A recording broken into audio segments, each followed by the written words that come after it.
The United Nations Refugee Agency is appealing for donations to assist relief efforts in Libya following the devastating floods in the country. It's seeking over $70 million to help those most affected by the floods tragedy.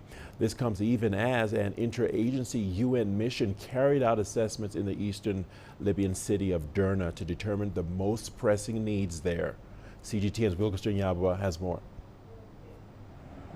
For 2 days, members of the UN mission met local authorities and people in affected areas in Derna and its surroundings. The head of protection for UNHCR Libya has described the situation as horrific. The interagency mission says it's considering setting up a UN hub closer to the devastated areas. Even though the situation remains grave, some aid has started reaching survivors. UNHCR has already provided core relief items as a first and immediate response, and we're working with our local partners to provide a lot more to try to mitigate the impact on those families who continue to suffer tremendous amount of shock. But the needs are huge and a lot more support is needed. UNHCR says it needs $71.4 million for its assistance program in eastern Libya. This will be used to help about 250,000 Libyans who've been the most affected by the disaster.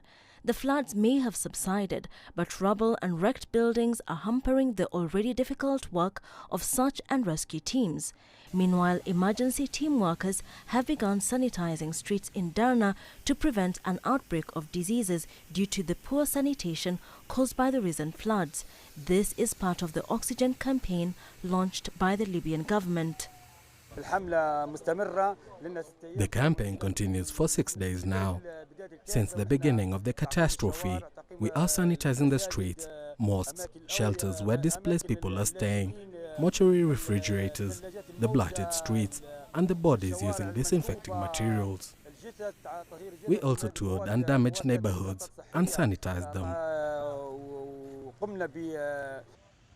Although there have been fears of outbreaks of waterborne diseases, no such cases have so far been reported.